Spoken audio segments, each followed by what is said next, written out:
Hello, my name is Luby, and welcome back to Katawa Shoujo. Uh, it has been a while. Me and post-editing put up when the last video was put up and when this video was recorded. Oh, man. I got no excuse other than I got busy. Not in that way. I mean, got busy as in schedules and stuff. But right now, I have time. And I could not live with myself if I didn't finish this series. And I want to record more stuff, obviously. But I just haven't gotten the chance to. But I think I'm starting to see a crack in the light. I think I might actually have a chance to now. Let's hope that's true, and this isn't like one video. This isn't like an oasis in the desert. This is a flowing river of content, okay? Anyway, I did rewatch the last video, and I know what's going on in the story, just that my voices might be a little different just because I've aged, I've matured, and because it's been a while. Let's just go! Rin applies for, and thanks to Nomiya pressuring the principal, I'm sure, is granted leave for the rest of the term for exceptional extracurricular activities. She has to make up for it during summer vacation, but it seems she doesn't mind. That is weird. Yeah, she, is just out of school now. Rin will still be able to eat and sleep at school, of course. She just doesn't have to go to classes. I'm not entirely sure if I envy her or not. It all makes me feel anxious somehow. It's the last day of school for Rin. I feel like I should send her off with a word of encouragement, or at least say something. It was sort of due to my influence that she decided to dive headfirst into this, after all. My class ends a good 20 minutes early, damn! So I walk down to the lobby and buy a can of juice, then sit down on a bench and wait for Rin.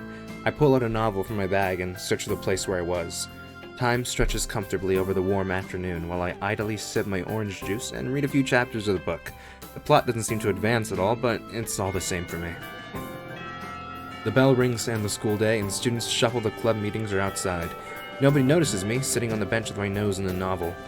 I keep watch for Rin, but I don't see her familiar face or red-tinted hair passing by. I check my watch 20 minutes past the end of class, when the lobby is all but emptied of people again. Even Rin should have already managed to get out of class, but either I missed her walking by, or she never came downstairs. Perhaps she went to the art club room for some last-minute things instead, or got held back by her strict homeroom teacher. I haven't really waited that long, but having grown tired of it already, I decided to go find her myself. I stuff my book back in the bag. I stuff my book back in the bag, book back in the bag, book back in the bag, and throw the now empty juice can in a trash bin, then climb upstairs. We're inventing new tongue twisters here. The hallway is eerily quiet, as there are no club rooms apart from the art room nearby. I checked there first, but not even the teacher is in. And, I mean, it should actually be eerily quiet for you guys. So let me stop speaking. Yeah, I don't think any mic audio is being picked up. I set up a noise gate. I figured out what a noise gate is. So hopefully that means better microphone quality? We'll see. The hallway is eerily quiet, as there are no club... I already read that. Coming back towards the stairwell, I quietly knock on the door of 3-4 and push the door open to peek in. Yellow sunbeams cross the classroom, falling across the floor. The dust and chalk floating slowly in the air make the light almost palpable. The entire room bathes in the gentle light shining through the windows, washing the shadows away. Only one person is inside the classroom. She fell asleep. Rin sits in what I assume is her seat next to the window in the third row. Her head rests against the desk. I wonder if she slept through it all. Apparently not even Emmy had the heart, or maybe the capability, to wake her up. I close the door quietly. Walking past the neat, even rows of desks, I go over to where she sits. Rin? My mouth is suddenly so dry the word comes out as a tiny whisper. Sorry. Rin? She doesn't answer, so I set my bag down on the floor next to hers and lean over her to look at her face. Rin's eyes are peacefully closed, the long eyelashes projecting thin shadows onto her cheeks. Her mouth is slightly open, letting me hear the quiet sound of her breathing. Her usual messy hair is even more so today, lying in complete disarray over half of her face and forehead. Her bag is lying at her feet like a forgotten rag doll. A few books and pens have fallen out of it near her seat. The scene makes me smile a little. I touch Rin's head lightly, sweeping a few stray hairs off her ear. Her hair feels warm against my palm. Rin stirs, and I retract my hand on reflex, feeling embarrassed for touching her so casually. She looks so vulnerable, like any sleeping person. It's impossible not to feel fondness towards her. I sit on the desktop of whoever it is in front of Rin, then draw the window slightly open to get some fresh air in. Hopefully it'll wake her up, and I won't need to resort to cruder methods. Animation! She doesn't wake up, but I didn't really expect her to. Looking at her makes me feel tired as well. To be honest, I wouldn't mind a quick nap either, but I content myself with leaning against a large window. The glass is warm against my ear and cheek as these windows face west towards the setting afternoon sun. That afternoon light is slowly melting into Rin's auburn hair, softening her outline so that she seems to be fading into her surroundings.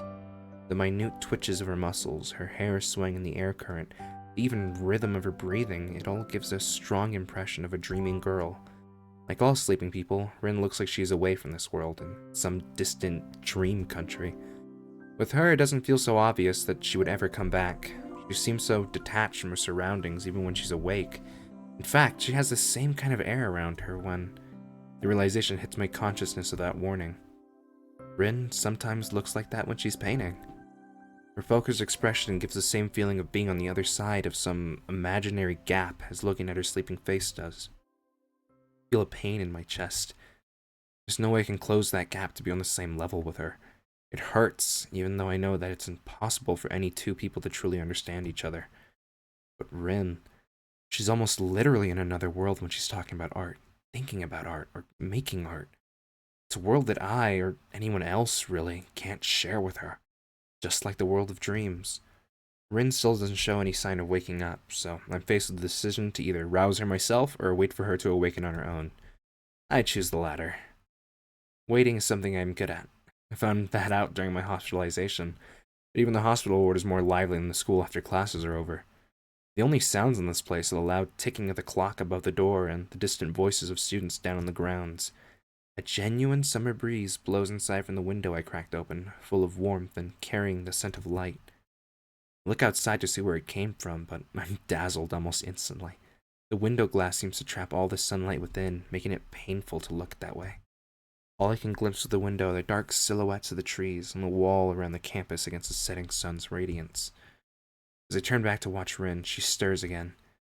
With all of Hisao's descriptions, he might not make, a great visual artist, paints and crayons and all that. I don't know why I went to crayons, but he'd make a good poet. He is really good at describing stuff, beautifully. A single tear worms down from the corner of her eye, slowly making its way across her face before it falls into the desk. It's tiny, barely a droplet, but it captivates me. Another tear follows the first, and then a third. A feeling of anxiety overcomes me, petrifying me on the spot. It's so strange, seeing Rin's face peaceful as she sleeps, at the same time as tears stream down her cheeks, wetting the wooden desktop she rests her head on. I don't know what to do, so I do nothing, and just watch the tears roll one by one down her face. I wonder what she's dreaming about. Rin wakes up after one final flinch, or perhaps because of the tears. She sits upright and yawns so excessively it looks like her jaw might dislocate. She notices my presence, but her reaction is more like the lack of any reacting at all. Just an acknowledgement, no startled gasp or anything. Hello. Good morning. She's so groggy she can't even return my smile that I somehow can't stretch, to be entirely honest. Rin notices her wet cheeks and quickly wipes them on the shoulders of her shirt. It seems like she isn't at all surprised or flustered by them. You cried in your sleep. A bad dream? No, it's nothing like that. It's something I've learned to do from other people. It's a funny story. I'll tell you later. On second thought, not really that funny at all. I guess I won't tell you. Did you want something, or did you just come to watch me sleep? I wanted to see you after classes. Oh, well, it's after classes now, and I'm seeing you right here. Yeah, I just wanted to say good luck, or something. I figure the upcoming weeks are going to be a lot of work for you. Thanks. Rin yawns again and blinks a few times. I feel weird. Didn't really sleep much last night at all. Butterflies in your stomach? What? No, I mean yes. I know what that means. butterflies. Don't really feel so good now. It'll be fine. You're so confident. Someday it'll bite you in the ear. I'll look forward to it. I think I have to go. I promised Mrs. Sayanji that I'd go there straight after school, and now it is after school. Sayanji, okay. Is it okay if I come by sometime? I'm guessing you're planning to work long hours, so if you prefer to avoid distractions, it's okay. It's not a distraction. Not like Emmy. Don't bring her with you, though. I wouldn't like that this time. I told her to stay away. I see. Alright then. Rin stands up and silently walks to the door with me following behind. School's empty hallways, devoid of the usual crowd of students, feels very lonely. It's only a few hours since school ended, but the building seems to be all but deserted. Our footsteps are all that intrudes upon the stillness of the hallways. The change is sudden, but it shows how the building is just an empty shell, dead without its students and teachers to liven it up. Again, you could be a great poet, man. It's like the school has become a private world for just the two of us, a desolate place filled with silence and chalk dust. I'm gonna change.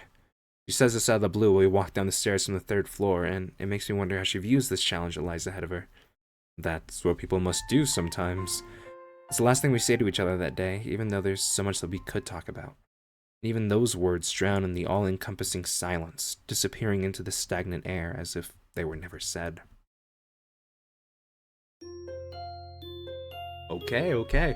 I hope my Rin voice is similar to how it was before. It, changed back then, too. It doesn't matter if there's one more little change, I guess. The next Monday is marked by a strange emptiness that grips me, caused by the knowledge that I won't be able to see Rin whenever I want to anymore. This hollow feeling's a little bit disconcerting, but I make it to the afternoon all the same. My last class is, in a word, terrible. It's not that the lesson is that bad. It is, however, boring, and it's so hot in the classroom that I feel like I'm melting. The air conditioning is either broken or turned off, so the windows are open. It makes no difference since the air outside is completely still. Only the chirping of cicadas carries inside. The sweltering heat permeates the room. Students and teachers alike are in an almost delirious state. I just want to stand up and walk out of here without caring what the teacher or anyone else says. I can see I'm not the only one with those thoughts too. Next to me, Misha is shamelessly holding her skirt up a bit and fanning air in with her notebook. Only Shizune seems to be as cool as always, sitting with her back perfectly straight, arms folded on her chest, her eyes fixed on the equations scrawled on the blackboard. I keep shooting yearning glances at my watch, but it doesn't help the time go by any faster. It's funny, I remember how badly I want to get out of the hospital and go back to school. Now all I can think of is the upcoming summer vacation and freedom from classes and homework. Perhaps it's human nature to only think of the situation at hand. Finally, the bell rings. Relieved, my classmates and I burst down to the hallway, already crowded by students from our neighboring classes. I spot Emmy's diminutive figure nearby and walk up to her. Hey there. She smiles sweetly, clearly happy to see me. I'm so scared. What was her voice? I remember her voice. I watched a video, again, where he did her voice. I didn't practice it that much, though. I'm good at improv. Let's see. Hisao, what's up? Is your classroom super hot, too? Yeah, it is. I thought I was gonna melt in there. Nothing else is really happening, though. Feeling a bit weird now that Rin's on her great adventure, or whatever you want to call it. Emmy's face cracks in a wider smile, and she jumps up and down enthusiastically. Isn't it great? I'm so No, that's not it. Isn't it great? I'm so happy for her. I bet everyone will like your paintings, and she'll sell a lot of them and make piles of money. Yeah, I'm sure it'll work out great. I'm totally sulking at her, though. She huffs angrily and places her hand firmly on her hips, even letting a little anger seep into her voice. It doesn't quite have the impact she's probably hoping for, but I say nothing. Why's that? She said that she doesn't want me to go see her. Oh, yeah, she mentioned that. I guess she prefers not to be distracted. I can understand that. I don't think I'm that much of a distraction. Besides, I'm sure she'll forget about sleeping and eating properly if someone's not there telling her to do it. Sometimes she's like that. She gets completely fixated on whatever and drops everything else. It really makes me worried, you know. Is she gonna be alright? Such friendship. I wonder if she thinks I'm annoying. I'm pretty sure it's not the case at all. Emmy shakes her head, looking amused. I'm not sure if she's joking or not. She has these weird ideas about a lot of stuff. Things just make sense to her in a totally different way than they do to me. I can't even remember all the weird stuff she's talked about over all this time. I don't think Rin does either, really. She's the type who would forget her own head if it wasn't attached to her shoulders. That's why I just can't leave her alone. Is that weird? She leans against the wall, managing to look distraught, yet still cheerful as always. I get a strange feeling about it, as though I were talking to two people at the same time. How would I know? Everyone's weird in some way, but if that's yours, it's a very nice way. At least I can understand what you're talking about, unlike Rin. Most of the time, I have no idea what's going on inside her head either. Hemi giggles, nodding in agreement. I think it's okay even if you don't understand her. That's just how she usually is. Emmy stands up straighter, brushing the hem of her skirt and straightening the waistline. She laughs awkwardly. Wow, we ended up talking pretty seriously. What's up with you, Asao? Why'd you bring this up? Oh, sorry, I didn't really mean to get into this sort of discussion either. I don't know. I had this weird feeling lately about Rin. Affection, perhaps? I don't know why. I feel a bit guilty bringing up something like this for no reason except my own anxiety. It'll be fine, don't worry about it. Suddenly, Emmy clutches my wrist and twists it so you can see what time it is in my watch. Oh damn, this late already? I should really go. There's a meeting with the rest of the track team at the field. It's not gonna be fun in this heat. We're gonna sweat like pigs, but I promise I'd be there. Bye-bye. She skips downstairs, leaving me wondering if what I had said, or what Rin said rather, hurt her or not. Maybe what Emmy herself said hurt her the most, come to that. So in the end, even the person closest to Rin is just as far apart from her as everyone else. I wonder if Rin herself ever feels that distance. I felt like I was drifting away from the world too during my hospitalization. I felt anxious and depressed, and even now I sometimes still do, but I fight against it with all I've got. If Rin has been on that side of the divide for her whole life, I can't imagine how she could not be lonely, but perhaps she's truly different. I refuse to belong to that other place, but maybe she's found comfort there. Like Emmy, I have a club meeting of my own, so I head straight to the art club room at the end of the hallway. And now that Emmy's gone from the scene, I can say, throughout all of these parts, she's still the voice I struggle the most with, because I never nailed down a voice for her, and I think that might have hurt the Emmy route a little bit. Only a few members are present today, so the mood's even more laid back than usual. Rin is off working on her exhibition project, but I wonder if the rest are simply just playing hooky, defeated by the heat. I half-assedly sketch something with a piece of graphite, but do a poor job of it. My fingertips are turning pitch black from holding the graphite and smudging on the paper, accidentally and on purpose. I've improved a little, but Rin's level is still far beyond my reach. Eventually Nomiya comes in and makes his way around the room, checking on what we're doing and giving comments on the works in progress.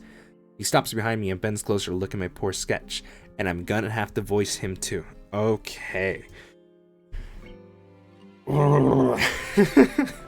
Tried to take a few pointers from Tezuka, have you?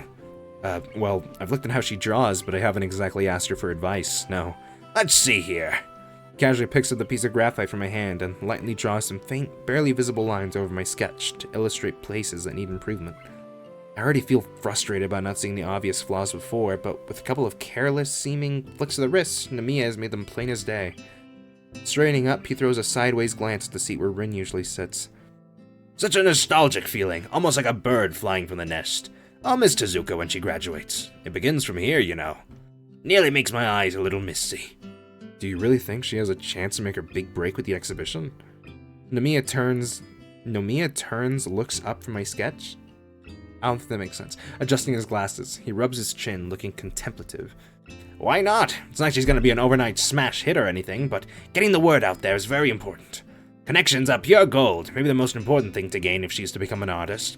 Word of mouth is very powerful in these circles. She has some advantages, like her young age and technique. You know, the feat. People will be naturally curious about extraordinary things like that. His words have an unpleasant ring to them. Isn't that just exploiting her disability to make her more popular? Sounds fishy. Now. It's not like that at all. Think of it from another perspective, like an artist. Would you rather have Tezuka hide herself completely from public view, as if her condition were something shameful? Some people would call it exploitation if we promote that aspect, or discrimination if we hide it. All considered, we're just being honest about it. There's nothing wrong with that, right, my boy? I guess so. Brilliant! It's true that disability always has all sorts of implications in society, often nasty ones, but brushing things under the carpet won't help at all. I'm sure Sai will handle her side of the issue with delicacy. I've known her since art school, and she's most reliable. Why is she going so far for Rin's sake? Because it's you who asked? Oh, she has her own reasons, too. Trust this old man, she's more kind-hearted than she looks. But don't let her know I said that. gives me a big wink and covers his mouth with his hand as if to push the remark back in. What is that fucking sprite he has right now with his tongue out? Freaky, get out of here. I remember the curious way Miss Saionji looked at Rin almost the entire time during our visit to the gallery. Oh, Miss Saionji is the same as Sai. Okay, got it. It was like that woman was trying to imprint everything about her into her memory. Or maybe it was that Rin reminded her of something else. Mostly, Sai simply adores young people with a passion for art. Her gallery specializes in this very thing, bringing up-and-coming talent to the public. It's a perfect fit for someone like Tezuka. I don't even know if she really wants to become a career artist, though, but I guess that'd be the logical next step. I don't have the faintest idea. Like they say, a teacher can only show the door. It's a student who has to walk through it. An old, tired saying, but it's still quite true. He leaves to chat with the pair of second-year girls working on some watercolors. Even though he said that cliched thing, it feels to me like Nomiya's trying to prod Rin through a certain door in particular, but I can't blame him for that. I literally shoved Rin towards that door, what with my speeches about wasting opportunities and whatnot. Nomiya feels like it's time for him to let Rin test her own wings. He has absolute confidence in this endeavor. I wonder why I can't shed the anxious feeling I have inside of me. It shouldn't have anything to do with me. Maybe I'm just bothered by exactly that. I really don't have any part in this. I would like to be a part of Rin's life, and her a part of mine. Okay, bro. Like friends should be. Okay, friends. Okay, friends. That's what she called us. I wonder what she really meant. You guys kissed. I'm remembering this. You guys kissed. I mean, sure, it wasn't like... It was kind of an accident, but I'm just saying, that did happen. I feel like I'm so far apart from her, even when I'm not. It's the same as with Rin and Emmy. I can't understand her. What am I for her? I want to understand her. I want to support her. I want to understand her. I want to support her. So, okay. Big choices. I remember that Rin's route has like a million different choices, and they have like a million different outcomes. I think like every choice I make is important. Okay. I want to understand her. That means this is what Hisao is like going for. What's his part in this? I want to understand her, meaning he's just going to be hanging out with Rin so that he can understand her better as a person, I guess. Try to bridge that gap he was talking about earlier. Or I want to support her is just straight up, like, I guess saying he doesn't have to understand her, but, like, he still wants to be part of it. Part of, you know, no two people can completely understand each other, but he still wants to be there for her and with her. So I think I'm going to choose that. I want to be there for her if she needs support from a friend. It's the least I can do. How could I call someone my friend if I can't be there for her if she needs me? Nomiya's boisterous laugh fills the quiet afternoon just as the club meeting ends. He pats one of the girls on the back encouragingly. I think about all the things that have led me to this point, all the things I've shared with Rin during the few weeks I've been at Yamaku so far. I understand so very little in the end, but I'm sure of one thing. I want to keep going with what I have with Rin. I have to throw myself into whatever will come out of this exhibition project, along with her. I turned my gaze back at the black mess of a sketch and the near invisible guiding lines the teacher drew over it. No pattern emerges. Nothing that could take me further than I am. Put the graphite down on the table and think hard and honestly about what I really want. Okay. We're looking into the future here. Okay. Here's hoping I chose the right thing? The next day I take the bus into the city. It goes twice an hour starting in the morning, passing by the front gate of Yamaku at 20 minutes past the 10th of the hour.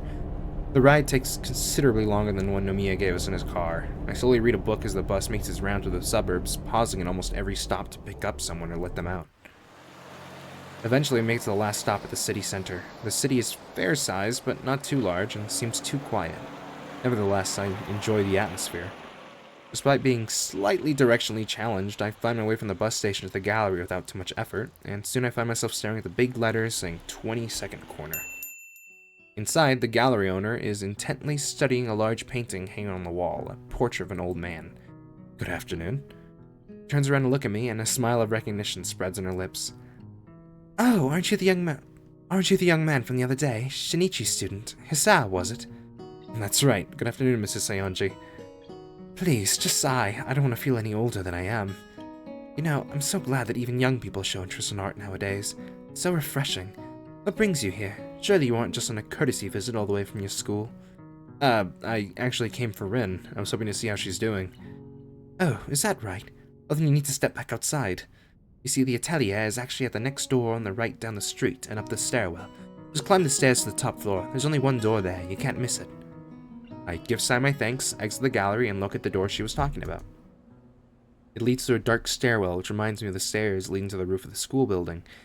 It might be the same CG, or they slightly edited it. I don't know. The stairs are steep, and even though it's only 5 floors, my breathing gets heavy before I reach the top. An unassuming wooden door waits for me there. It's unlocked, so I knock and enter. Fancy. The atelier is really just one big room, with the ceiling lower at one end than the other because the roof of the building is gabled. I don't know what that means. There is a huge skylight in the ceiling that acts as the main source of light for the room, bringing in sunlight that reflects off the white painted walls. I suppose it's good to use natural light for art. There isn't much in the way of interior decoration, no surprise since the room seems to have been used as storage for a while. All kinds of boxes and office furniture are scattered around the place. The room is dusty since it's not been in use for a while. I can see that someone has made some effort to clean up a little, but it's far from immaculate. Ah! It's her! It's her! Rin stands in the middle of the room with her back to me, staring at a half-painted canvas placed on an easel. Not working on it, just staring and moving. She wears what must be second or third-hand denim overalls over the standard school uniform shirt, much like the one I'm wearing. They look pretty worn and are covered in paint splatters. And the way they seem to be loose or tight in places, I'm guessing they weren't originally Rin's. Hi. Hello. Rin doesn't judge my showing up as being worthy of turning around, saying maybe something more than just a mechanical reply to my greeting, smiling, anything. She keeps on doing whatever it is she's doing, probably some weird creative thing inside her head. Perhaps I should have expected as much. Still, I make another attempt at conversation. This is a pretty cool place. Big, too. It is. Sai said I can use it as much as I like. I even have my own key. So, how's the work going? She doesn't answer for a while. I begin to wonder if she's already forgotten the question. As a cloud drifts over the building, shattering the light pouring in from the skylight, the change in Rin's surroundings seems to wake her up. I don't know. It's like a huge ball. I don't really know which side is the right one. It's really huge. It's the hugest thing ever. Like a mountain growing inside of me. Like I swallowed a mountain whole. It's gonna be hard, I think. Really, very hard. I try to listen for undercurrents of stress or uncertainty in her voice, but I don't pick up anything like that. Why are you here? Her tone is not as unkind as the directness of the question making him seem. Well, you said it'd be fine if I came to visit, so here I am. I guess it's not for any real reason, but I thought you might like company, or assistance, or maybe some... Hisao, can you be quiet for about 15 minutes? Maybe 10 is enough. 5 definitely is not. You can talk afterwards. Her tone is sharp. Nothing like I've ever heard from her before. There's no command, no annoyance, no anger, but her voice pierces me all the same. All right. With the silence that falls, anxiety creeps back into my heart. I wonder if it was a mistake to come here. Murmurs of traffic filter in from outside, and I start to feel more and more uncomfortable. All my thoughts keep finding themselves returning to certain things that have been swirling relentlessly in the back of my mind for some time now. I feel like those thoughts will surface out of the tempestuous sea of my mind whether I want it or not. Desperate to divert my focus, I fixate on Rin's back as my mind races. CG for her back, or maybe just a zoomed in sprite, I'm not sure. I don't think I've ever studied anyone's back so intently before. Her neck hidden by copper-colored hair, which is again in complete disarray. That relaxed yet rigid posture, reminding me that Rin's physical appearance often tends to be as awkward as her various trains of thought. Those gaunt, delicate shoulder blades, visible through the thin white fabric of her shirt. It's been a while, guys. I'm making mistakes, okay? The contours of her hips curving down to her thin thighs. It pisses me off. Rarely does she ever seem to be looking at me, whether literally or figuratively. I, on the other hand, am always watching her back, both literally and figuratively. Whenever she's painting, whenever something catches her fluttery attention, whenever I don't forcefully make her listen to me, I can't reach through to her. Rin's heart is uncharted territory, dangerous waters, the blank areas on a map. Here be dragons. The edge of the world? If I went too close, I wonder if I would fall off. What do I think of her? Sometimes she's aloof and distant and it annoys me. At other times, her passion for the things she thinks worthwhile shines through and it inspires me. I can't understand her. Still, I like her and consider her my friend. I suppose part of friendship is putting up with the oddities of the people you call friends. I have to admit, there's a lot of putting up with Rin. What does she think of me? I have no idea. Last week, I thought she might have liked me romantically, but with the kiss and all, it forced me to ponder my own feelings too. This week, I'm utterly confused. What would she do if I told her I liked her that way? I wonder if I really do. Damn, I can't make sense of my own thoughts anymore. It must be contagious. Even if I said a thing like that, would it matter? Nothing affects Rin. Nothing. I'm done. I find her turn around, now staring straight at me. It unnerves me. I try to remember what we, or rather I, was talking about before she requested a timeout. Oh, right. I just came to... I don't know. You still can't finish your sentences? It's not that. Fine. She retreats from the conversation, slipping away from me once again. She doesn't return to painting, but instead keeps looking at me with that empty poker face of hers. I wanted to talk about some stuff. I thought a lot about things. What things? Like what happened last week and so on. What happened? I get the feeling she's playing with me. Why? I have no clue. Not a game she's playing with my head. I'm pretty sure she doesn't deliberately try to screw with people. Maybe it's just my own mind playing tricks on itself. Still, Rin feels like a puzzle in the form of a girl. I feel attracted to it, compelled to solve it, the overly rational part of my brain refusing to let me give up. I can't leave her alone. I never would have believed I could be this obsessive about something. Why do I hesitate so much and keep running in circles around her? I don't have to do that. I already decided what I want to say. Rin. Saying her name with an intention like this makes my mouth dry. Mine too. I don't have water next to me. As if my subconscious is fighting against what I'm going to say next. I feel like I'm going to lock up any moment now. Rin looks up from her paint-covered toes and stops wriggling them, as there isn't anyone to observe them curiously now. The hard stare of her dark green eyes seems like a portent. I like you. The lack of any reaction is like a slap to the face. So, I mean, I'd like to like you as more than a friend. What is more? The slow, hesitant words coming from between her strawberry-colored lips are not the ones I was waiting for. Neither of the two possible answers that I had been expecting, actually. I feel myself blushing heavily, as is par for the course in this kind of situation. My heartbeat sounds like a percussion orchestra on drugs. Rin's faux innocent inquiry feels like I'm being grilled over hot coals. You know, like, romantically, and... No. Okay. Rin turns around, giving me the cold shoulder as she returns to looking at her painting. She makes a move to pick up her brush, which lies forgotten on the floor, but decides against it at the last moment. I can't talk about that kind of thing now, so don't talk about that kind of thing, please. We are friends, right? So you can do that. The silence those words leave behind is deafening. I want to say something, but my mouth refuses to move. There's no way I can retain my dignity. Rin finally picks up the brush without giving any explanation for her behavior. Maybe there was something in her voice that gave away some emotion, but I couldn't say what. Her shoulders slump melancholically as her foot works the canvas in front of her. She won't let me see her face, and I know it.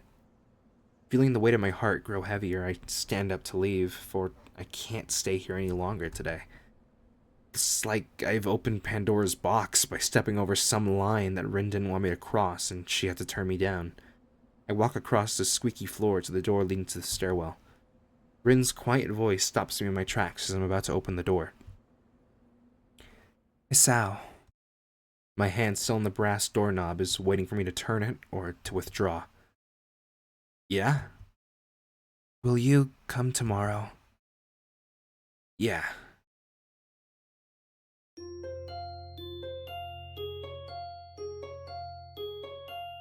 That is very, very interesting. So I rewatched last video, and I remember me saying that most of the romances of the characters started around the end of Act 2. And this is in Act 3. I think it's pretty interesting that Rin, doesn't start the romance at the end of Act 2 and flat out rejects you in Act 3. Rejects Hisao, I mean. Whew. Wow, okay, that's a first for this game. I am intrigued, I'm interested, I'm excited to keep going, but that's where I'm gonna end this video off. It's a pretty good cliffhanger, I know. So, thank you for coming back and watching this, if you did, or if this is like 5 years from now and I'm like super famous for doing something, and you had to come to my YouTube channel and see my epic Katawa Shoujo playlist, and you don't notice the gaps between part gosh, I don't even know what part this is. I don't know, 109 and 110. We're not that far along, I know. And you don't notice the differences. I still appreciate you. Anyone who's watching this, thank you. And I look forward to seeing you next time. See ya.